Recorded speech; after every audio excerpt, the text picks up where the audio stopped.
ရှင်ဒီဦးလေးရဲ့အကြောင်းတော်ရာတဲ့ရှင်ဒီဦးလေးရဲ့အကြောင်းတော်ရာရှင်ဒီဦးလေးရဲ့အကြောင်းတော်တောင်းတော်ရာ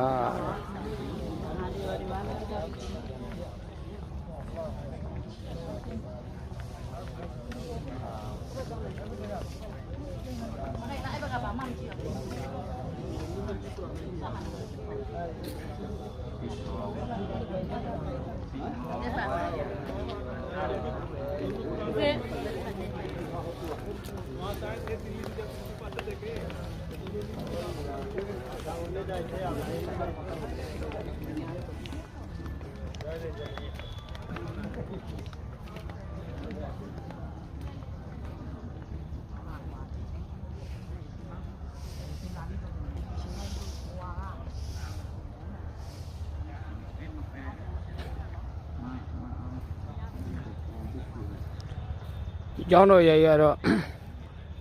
ပုဒီကတ္တဒိဋ္ဌမထေတဲ့ပုဒီကတ္တဒိဋ္ဌမထေရဲ့ကျောင်းတော်ရပုဒီကတ္တဒိဋ္ဌမထေကျောင်းတော်ရဖြစ်ပါတယ်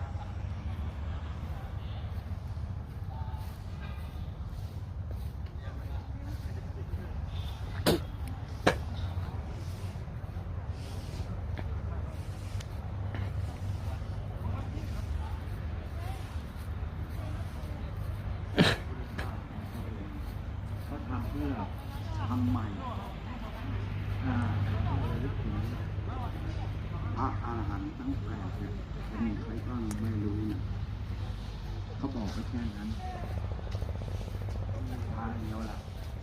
ถ้าจะให้รู้สึกดีเราปิดทองเข้าไปไว้เพราะปิดทองแห่งนี้สถานที่นั้นเป็นที่ศักดิ์สิทธิ์คนไทยมาก็กราบไหว้บูชาการปิดทองของเรานี้เหมือนสร้างพระพุทธรูปตอนหนึ่งทั้งแปดเขาบอกว่าจะถูกสร้างถวายพระ8 องค์เขาไม่บอกชื่ออีกเพราะนั้นเป็นสิ่งดีแน่เราปิดทองไว้คนไทยเรามาไหว้คนไทยเรามาไหว้8 ที่ครับปิดไว้ปิดให้ครบทุกที่นะถ้าใครปิดไม่ครบแล้วปีหน้าก็กลับมาปิดใหม่มากับอาตมาใหม่อาตมาจะพากูเลงถึงเหนื่อยถึงทุกข์แค่ไหนอาตมาก็มีความสุขนะมีความสุข